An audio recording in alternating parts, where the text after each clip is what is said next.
Bonjour à tout le monde et très heureuse de vous retrouver après autant de temps sans avoir filmé la moindre petite vidéo.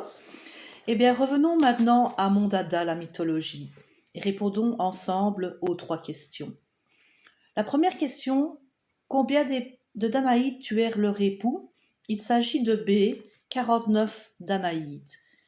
L'histoire raconte que les Danaïdes étaient au nombre de 50 en réalité. C'étaient les 50 filles de Danaos dans la Grèce antique. Et il se fait que Danaos avait un frère, Égyptos. Et le hasard faisant très bien les choses, Égyptos avait lui-même 50 fils, les cousins des Danaïdes. Or, il fut décidé qu'un mariage serait contracté entre les 50 Danaïdes et les 50 fils d'Égyptos.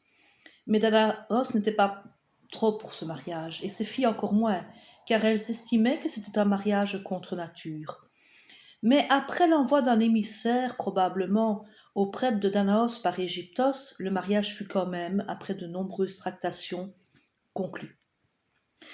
Mais Danaos avait décidé avec ses 50 filles qu'elles tueraient leur époux lors de la nuit de noces, en perçant leur cou par une aiguille. Assez barbare, assez expéditif, nous en conviendrons tous. Mais ainsi fut fait par 49 Danaïdes. La 50e, Hypermnestre, c'est son nom, eut pitié de son époux en le voyant endormi, ce corps si beau, si jeune et si innocent.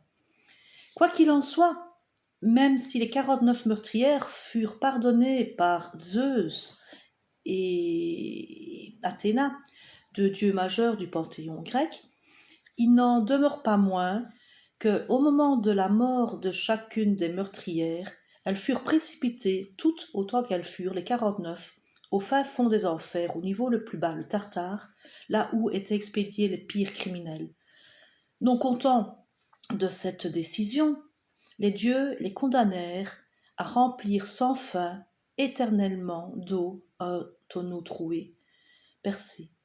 D'où l'expression le tonneau des Danaïdes qui signifie remplir éternellement une tâche sans fin. Répondons maintenant à la deuxième question de mythologie, c'est la réponse A. Ménélas était le roi de Sparte. Sparte était une cité guerrière antique de la Grèce, donc, de la Grèce continentale, et Ménélas était le frère d'Agamemnon. Quant à lui, Agamemnon, il était le roi de Mycène, et un masque funéraire de ce personnage historique, en effet il a réellement vécu, a été retrouvé effectivement à Mycène. Et donc les historiens connaissent assez bien cette partie-là de l'histoire. Quoi qu'il en soit, c'était des personnages importants qui étaient responsables de la guerre de Troie. Pourquoi ? Eh bien parce que, en effet, Hélène, l'épouse de Ménélas, avait été enlevée par le prince troyen Paris, ce charmant jeune homme qui est devenu fou amoureux d'Hélène alors qu'il était invité avec d'autres Troyens à festoyer à Sparte dans le palais de Ménélas.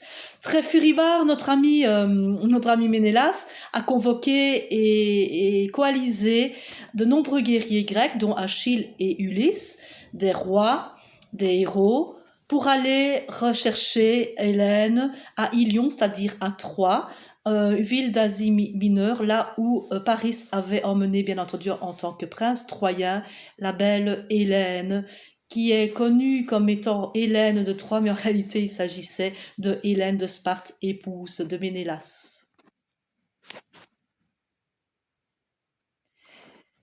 Eh bien, pour cette troisième question de mythologie, nous voici transportés à côté de chez moi. Je suis de Famenne, mais nous voici transportés en Ardennes avec la déesse Arduina, qui est la déesse celte de la faune et de la chasse, donc l'équivalent des déesses romaines Diane et grecques Artémis.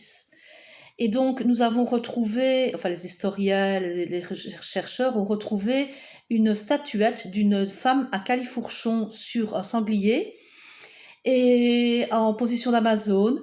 On pense, enfin certaines personnes pensent qu'il s'agit d'Arduina, mais on ne sait pas grand-chose sur elle, et ça a été contesté aussi selon d'autres sources. Mais je trouvais l'anecdote sympathique, et donc je voulais vous en faire part. Arduina, la réponse est la réponse B. Voilà, donc ici, je vais donner la réponse aux questions de religion. Je vais éprouver vraiment, enfin, j'éprouve vraiment un grand plaisir pour vous parler de ça. La première question, c'était qui était Jésus pour les musulmans? Eh bien, c'est un grand prophète. Donc, c'est souvent méconnu pour les chrétiens en Occident.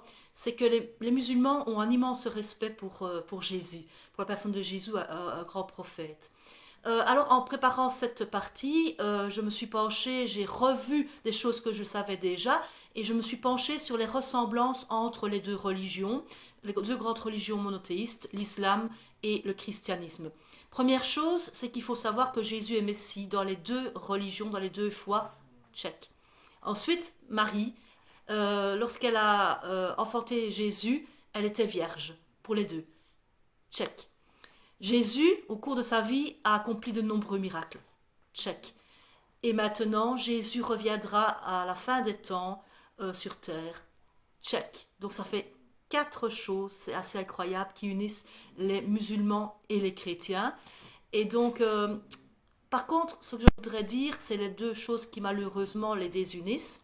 La première, c'est que pour les musulmans, c'est une hérésie de croire que Jésus est mort sur le bois de la croix.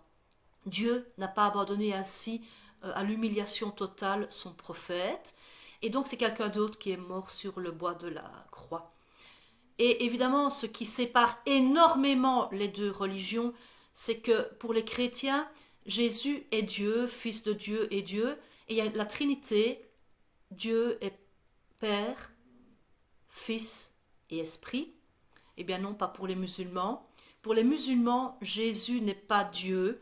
Jésus est le fruit du Verbe de Dieu, mais il n'est pas le Verbe de Dieu. C'est un petit peu un langage théologique, excusez-moi, mais je me laisse emporter. Voilà, donc c'est vraiment ce qui désunit les deux grandes religions. Maintenant, pour ce qui est de Bouddha, voilà, un joli petit Bouddha en position de lotus. Et donc, pour ce qui est de la vie de Bouddha, il s'agit en fait du prince Siddhartha, donc la réponse est la réponse A. Il est né en enfin, 563, c'est-à-dire en 563 avant Jésus-Christ, pour y revenir. Hein. Il est né dans le palais de Lumbini, donc un petit royaume entre le Népal et l'Inde. Et jusqu'à l'âge de 19 ans, notre futur Bouddha, ici notre futur éveillé, était le prince Siddhartha à l'abri de toutes les misères du monde, de la vie, je vais dire, courante. Et il ne connaissait pas la souffrance et il ne connaissait même pas la mort. Il ne savait pas ce que c'était, il n'en avait jamais entendu parler. Et c'est à l'âge de 29 ans qu'il quitte pour la première fois l'enceinte du palais avec un serviteur. Là, il fait la rencontre de quelque chose qui va le bouleverser. Enfin, trois choses en fait, trois personnes, si on veut.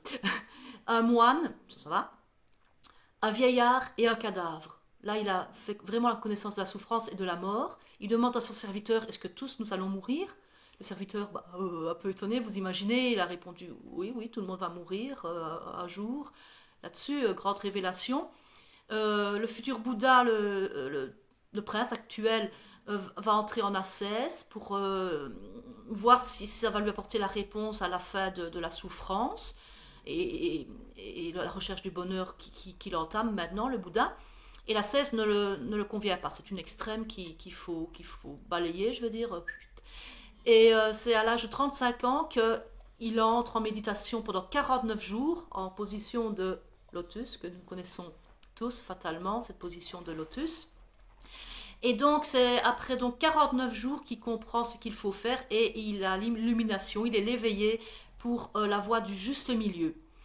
Et donc ce n'est ni la gratification des sens, ni la cesse totale, donc ces deux extrémités-là, oublions-les. Et il va consacrer 40 ans de sa vie, ce qui lui reste, pour enseigner cela à des futurs disciples et adeptes, jusqu'à sa mort à l'âge d'environ 77 ans. Oui, je suis belge, je dis 77, excusez-moi, c'est pas 77 pour moi. Voilà, voilà, voilà. Et ben, j'espère que cela vous intéresse et que vous avez trouvé cette petite explication intéressante. Voilà.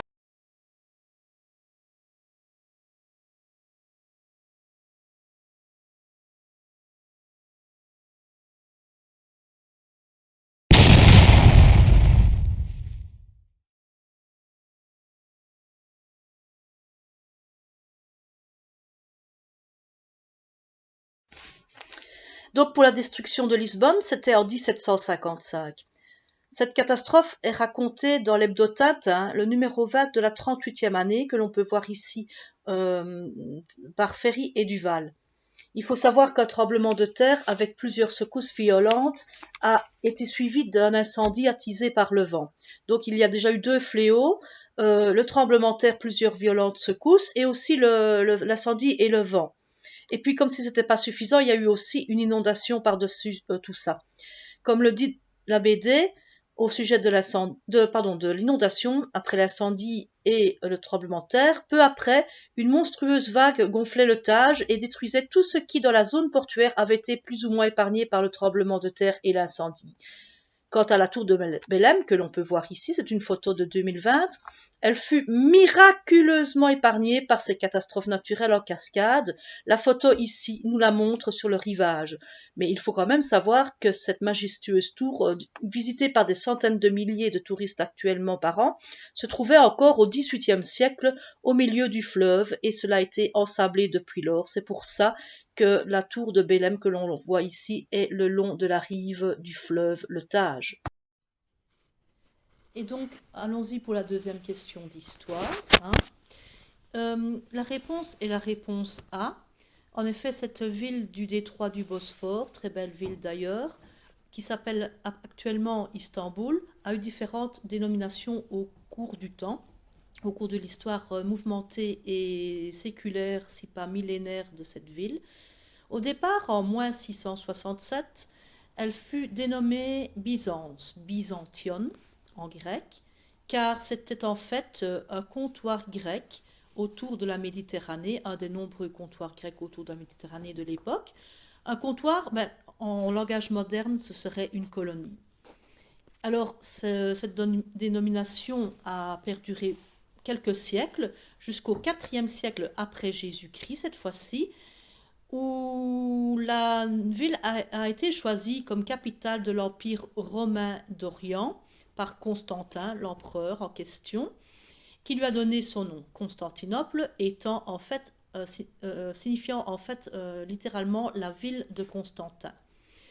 Ce nom a perduré jusqu'en 1453, date à laquelle les Turcs ont conquis la ville de Constantinople, marquant la fin de l'Empire romain d'Orient, la chute de l'Empire romain d'Orient. Pour bon nombre d'historiens, d'ailleurs 1453 est une date qui a été choisie pour marquer la fin du Moyen Âge. Et donc les Turcs, eux, ils baptisèrent Constantinople Istanbul, qui sonnait beaucoup plus comme un nom de par chez eux, plutôt que Constantinople, qui rappelait beaucoup trop l'hégémonie donc de Rome, même si c'était la Rome orientale, l'Empire romain d'Orient. Et donc nous avons donc Byzance moins 667, Constantinople à partir du IVe siècle jusqu'en 1453 et depuis Istanbul. Bon, là, je vais rigoler, je vais faire un jeu de mots parce que quand j'ai préparé ça, je me suis dit autant faire de l'humour parce que c'est pas ma tasse de thé, parce que ici le Boston Tea Party, c'est pas trop ma tasse de thé, cette histoire. Jeu de mots, je l'avais appris quand j'étais à l'UNIF, ça date d'une autre vie, franchement, ça date de quelques temps. Et je vais vous lire parce que c'est un peu compliqué. C'est une histoire qui s'est développée en plusieurs actes que je vais vous donner maintenant en les lisant simplement. C'est trop compliqué. Donc, acte 1, les Britanniques augmentent des taxes sur des produits qui sont exportés vers les colonies d'Amérique. Les colonies d'Amérique étant des colonies peuplées, si vous voulez, d'anglais à la base, mais ce sont des colons américains d'origine anglaise. Mais en augmentant ces taxes sur les produits exportés vers eux, les colons doivent les payer plus cher, donc c'est pas très juste et c'est pas très amusant pour eux. Et ils considèrent, ces colons américains, que comme ils ne sont pas représentés en plus au Parlement de Westminster, dans la maison mère, de la patrie mère en Angleterre, eh ben, ils n'ont pas à payer des surplus de taxes. Et donc, cela se résume par une petite formule qui est no no taxation without representation. Donc pas de taxation supplémentaire sous-entendu, sans une représentation en bonne et due forme au Parlement de Westminster. Et ceci, c'est une réponse au Stamp Act de 1765 par l'Angleterre pour ses exportations. Acte 2. Ensuite, les Américains, en guise de représailles, décident, sous la direction de John Hancock, c'est un nom assez connu, de boycotter le thé de Chine qui leur est habituellement revendu par la Compagnie anglaise des Indes orientales. Alors, si vous voulez entendre parler de la Compagnie des Indes orientales, je vous réfère à Pirates des Caraïbes. Je n'en dirai pas plus, c'est trop chouette. Mais enfin, voilà. Et donc, John Hancock et toute une bande de rebelles de colons américains d'origine anglaise ne sont vraiment pas contents, ils sont en représailles et ils boycottent. Ils boycottent donc ce thé de Chine venu par la compagnie anglaise de la compagnie orientale, quoi, donc des Indes orientales. Acte 3, sous la colère qui les anime, les colons américains finissent, après plusieurs tensions, hein, quand même, sans issue, par jeter des stocks de thé de la mère patrie qui leur arrive chez eux en Amérique, par-dessus bord de 3 bateaux amarrés à Boston, en fait. D'où le nom Boston Tea Party. Ce sont les fils de la liberté qui sonnent le glas, si vous voulez, de l'hégémonie de la mère patrie de l'Angleterre, avec ses mesures impopulaires, etc., auprès des colons. Et donc, c'est le début d'un mouvement qui aboutira à l'indépendance